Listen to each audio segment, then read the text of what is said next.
Olá pessoal, estamos juntos novamente no grupo de amigos online. Agradeço a você pela tua fidelidade, acompanhando uma bateria de estudos que nós temos trazido aqui para vocês. Nós estamos trabalhando em cima desse material aqui, que eu já mostrei a semana passada, não é? É o módulo 3, discípulo por inteiro. A pessoa que Deus usa, módulo 3, santidade como estilo de vida, ok? E aqui nós trazemos na capa aquela passagem de Paulo, ali em Gálatas, capítulo 2, versículo 20, já não sou eu quem vive, mas Cristo vive em mim. Esse é o objetivo, é o alvo. E a semana passada nós fizemos uma introdução daquilo que nós vamos tratar ao longo dos estudos deste módulo 3, ok? O desafio da santidade, que é o módulo 3. E hoje nós vamos entrar na primeira parte. Aqui é dividido por partes, né? São 7 partes e nós vamos começar a primeira parte. A primeira parte, ela fala do início da santidade. Como é que começa a santidade na nossa vida, e abrange 4 estudos. E nós vamos trabalhar o primeiro. A humildade precede a santidade. Esse é o título da nossa do primeiro estudo. Ok? Vamos lá então.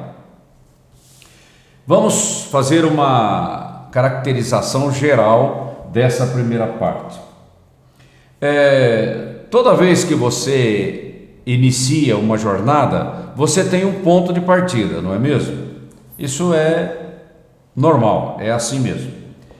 E na jornada da santidade também tem um ponto de partida. E qual é esse ponto de partida? Crucificar a carne, ou seja, abandonar a nossa autoestima corrompida, eu já falei sobre isso, e o nosso orgulho.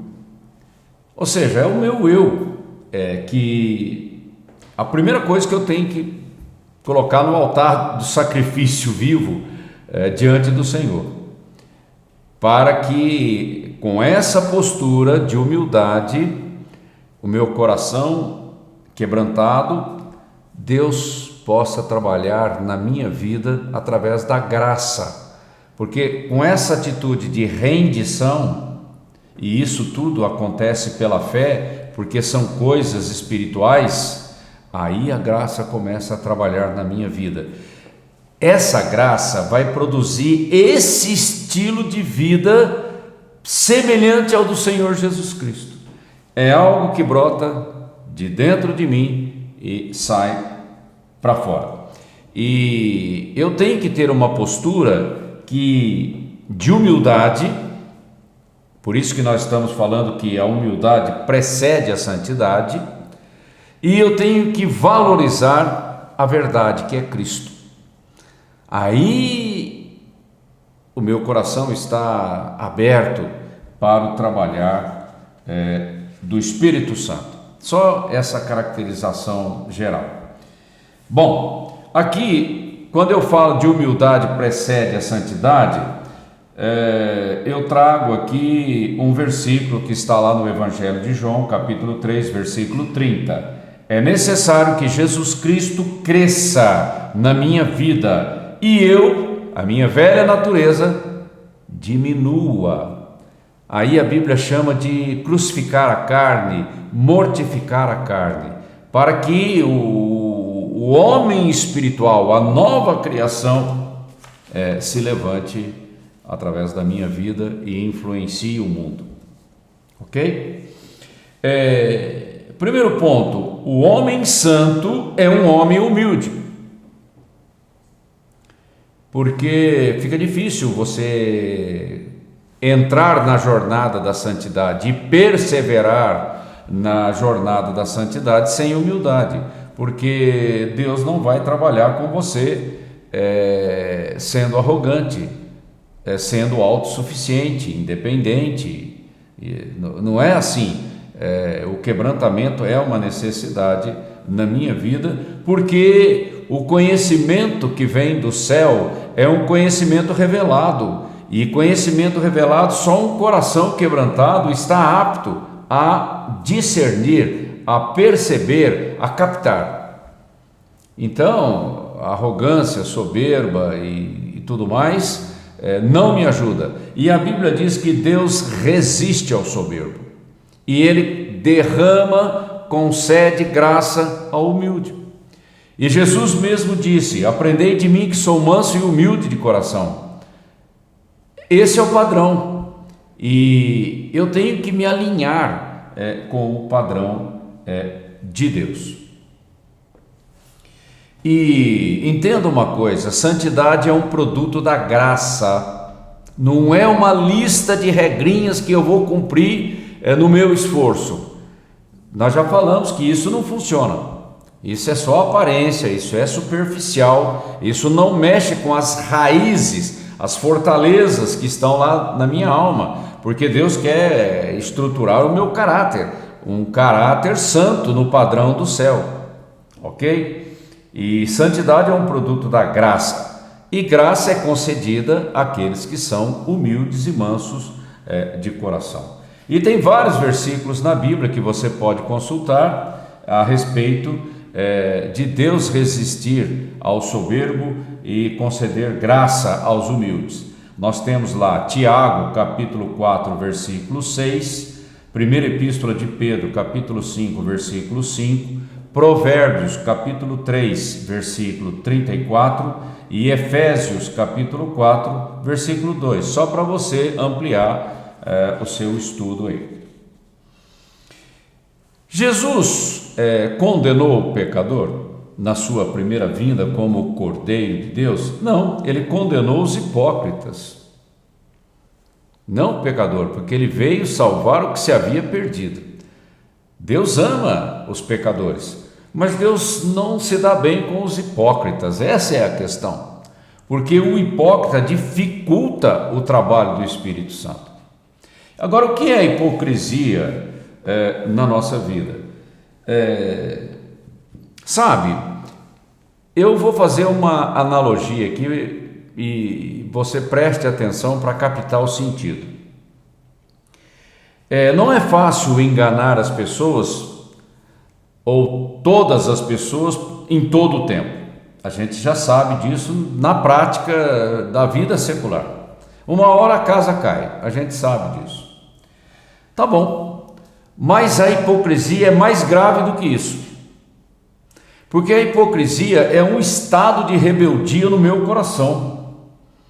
Eu não aceito reconhecer os meus erros, as minhas fragilidades, os enganos na minha vida e ainda critico o outro. Então isso é algo muito mais grave, muito mais sério. É uma fortaleza mais intensa, mais profunda na nossa vida, e nós temos que romper com isso, apresentando o nosso coração diante de Deus, ok?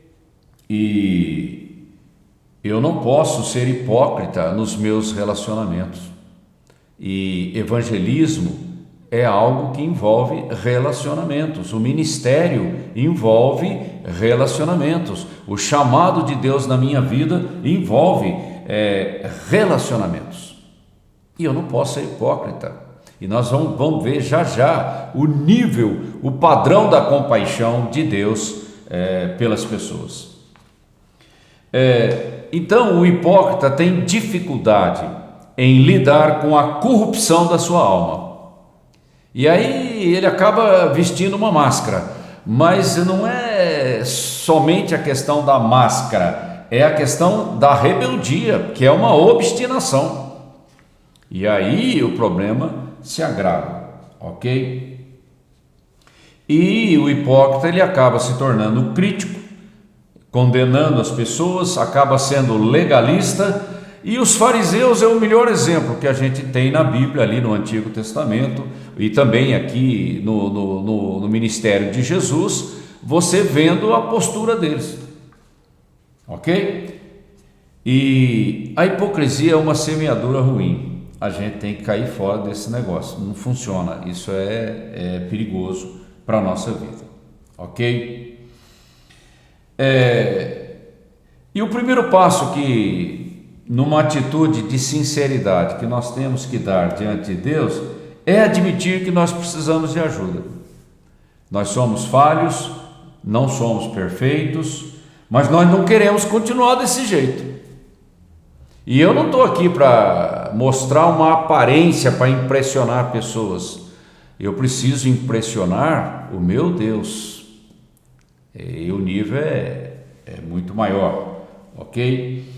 Então a primeira coisa é essa atitude de humildade, reconhecer que nós precisamos de mudança. Todo dia eu preciso que Deus trabalhe no meu caráter, na pureza do meu coração. E sem humildade, esse processo ele não caminha, ok?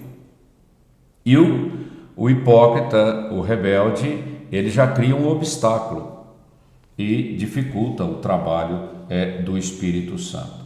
Então entenda uma coisa, que a humildade é a base, é a infraestrutura, é a fundação da transformação que o Espírito Santo quer produzir na tua vida. Sem isso não vai funcionar, a coisa vai acabar indo para o lado da religiosidade. E nós podemos dizer que a verdadeira humildade é a essência de todas as virtudes.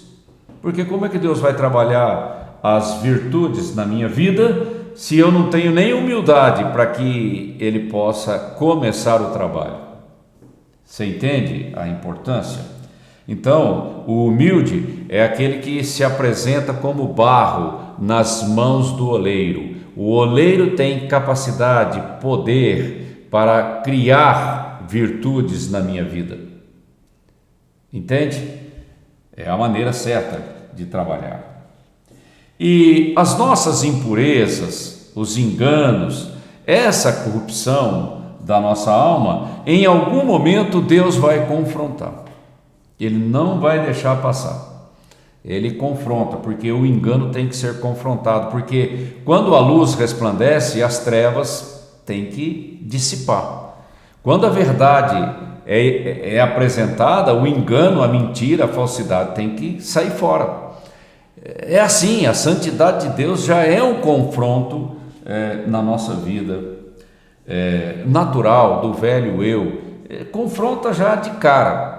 E aí eu tenho que ter humildade para aceitar o trabalho do Espírito Santo. E o Espírito Santo foi nos dado como aquele que nos ajuda nessa jornada, não só da salvação, como da santificação.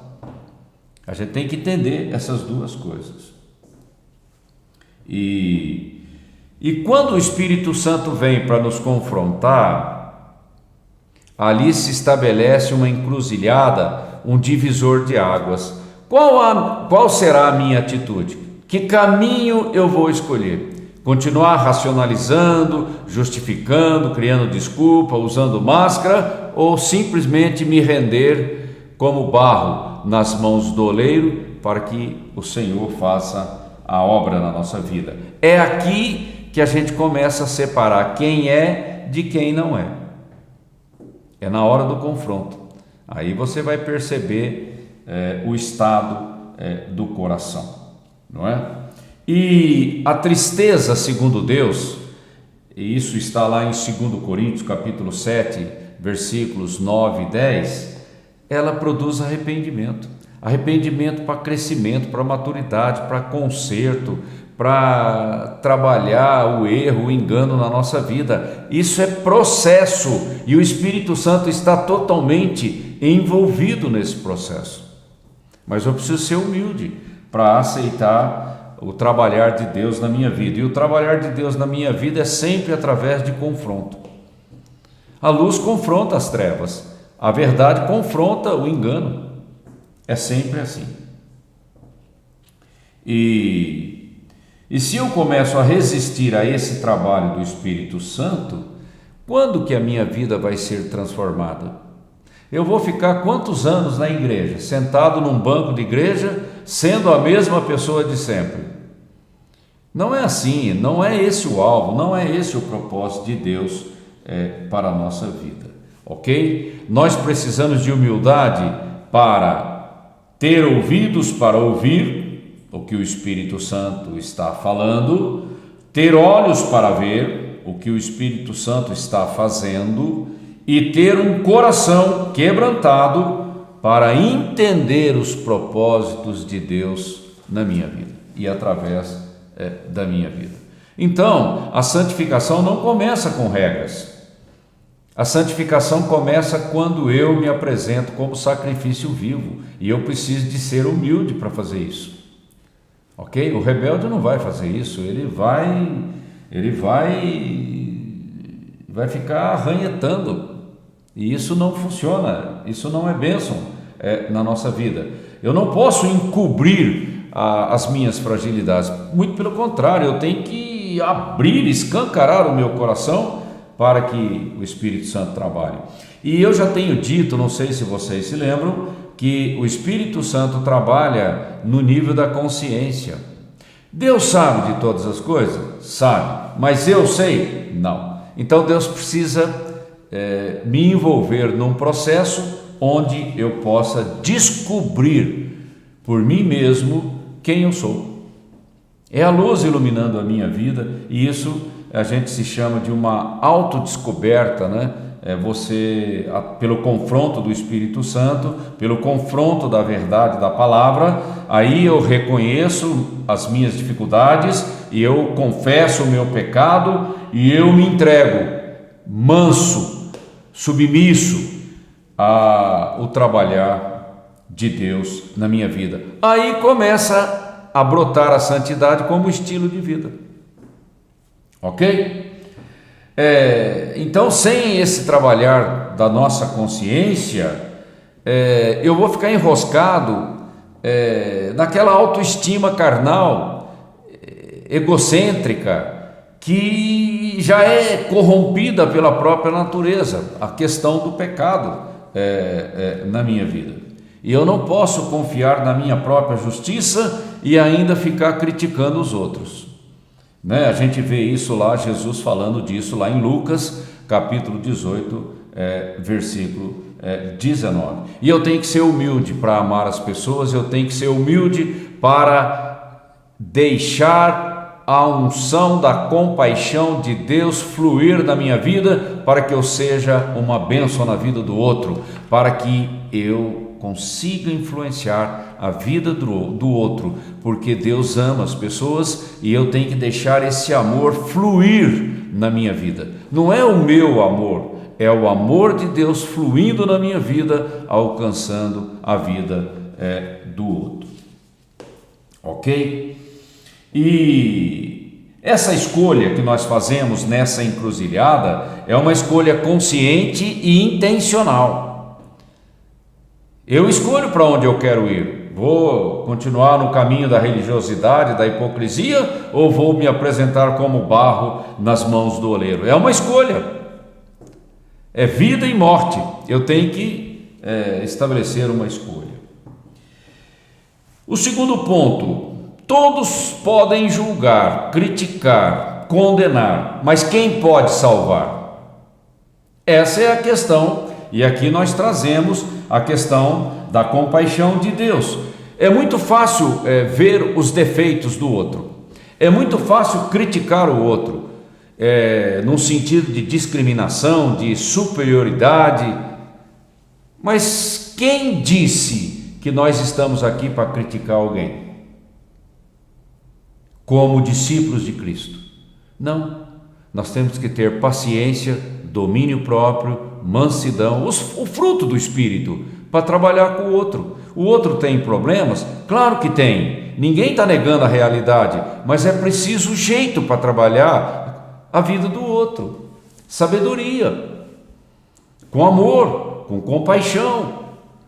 Não é só apontando o pecado, não, é ajudando o outro a superar a própria corrupção que está no seu coração, sua cegueira, sua incredulidade, a cauterização da sua mente, mas isso com amor. Senão vai ser uma coisa muito dura e isso não vai produzir resultados que permanecem, ok? E o amor é proativo, ele se adianta à crise. O amor, ele tem uma sensibilidade de perceber a circunstância e já tomar uma atitude para que o outro seja abençoado. Ok? E a gente comete muitos erros sendo impaciente com as pessoas. Olha, Deus é paciente comigo e eu não vou ser paciente com o outro? Não faz sentido, não é mesmo? Mesmo que o outro esteja errado, eu não tenho o direito de condená-lo, porque Deus ama aquela vida e eu não vou amar aquela vida. Então a gente fica, um caminho apertado esse da compaixão de Deus, não é um caminho fácil, é um caminho de superação, é um caminho estreito e eu tenho que me alinhar com aquilo que Deus quer fazer, ok? O importante é que você seja carinhoso com as pessoas, porque maltratando pessoas não vai funcionar, ok? O tempo todo você sendo atencioso, carinhoso, gentil com as pessoas. Então, cresça no amor, cresça na misericórdia e Deus vai trabalhar o seu entendimento. Ele vai trazer o entendimento da verdadeira essência da santidade de Deus, que é a compaixão, que é o amor. Deus é amor. Deus é compassivo, Deus é bom e a sua misericórdia dura para sempre. E eu tenho que seguir o mesmo alinhamento, a mesma natureza de Deus, do Senhor que comprou a minha vida. Então, não vamos ser hipócritas de negar as nossas próprias falhas e ficar apontando a falha dos outros. Jesus falou sobre isso lá em Mateus capítulo 7, versículo 5. Tira a trava do teu olho, aí você vai ter discernimento para entender a dificuldade do outro. Ok? Isso é compaixão. Ok? E eu tenho que ser maduro para trabalhar relacionamentos saudáveis, para ganhar pessoas para Cristo e não tirar as pessoas, expulsar as pessoas do reino de Deus, muito pelo contrário, atraí-las com cordas de amor, de misericórdia, de graça, de generosidade, atrair pessoas para a verdade que é Cristo, ok? E quanto mais eu semeio a bondade, o bem, a compaixão, mais eu colho isso na minha vida. Esse é o caminho da excelência e eu não posso seguir outro caminho, ok? E compaixão é algo assim que tem que entrar no nosso coração, na nossa vida, porque Deus ama o ímpio, Ele não deseja a destruição do ímpio, não é? Lá em Ezequiel capítulo 33, versículo 11, fica claro que Deus ama as pessoas. Deus amou o mundo de tal maneira, né? A gente conhece esse versículo lá em João 3,16. Nós devemos fazer a mesma coisa. E eu preciso de um coração puro para ser um vaso de bênção nas mãos de Deus. Não queira evangelizar pessoas com uma situação mal resolvida no teu coração. Parece que o negócio não vai funcionar, vai gerar mais confusão do que fruto que permanece, porque esse estilo de vida que é a santidade de Deus em mim, ele flui no mundo, influenciando pessoas, influenciando situações, ok?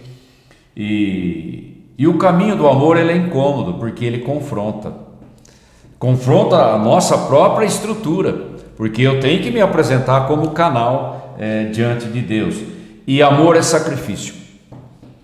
Amar é sacrifício, nunca foi cômodo, e aí eu tenho que morrer para mim mesmo, para seguir a Cristo, porque Cristo é amor, e para segui-lo eu tenho que seguir as suas pisadas, e isso vai incomodar a minha velha natureza, com certeza, Mas esse é o caminho da santidade que nós precisamos trilhar, ok? E não dê ouvidos ao hipócrita. Não empreste os seus ouvidos para ouvir aquilo que não edifica. Cai fora, né? Não seja hipócrita e não dê ouvidos aos hipócritas, ok? Porque senão você vai ser conivente com essa situação. Vamos concluir então o nosso estudo.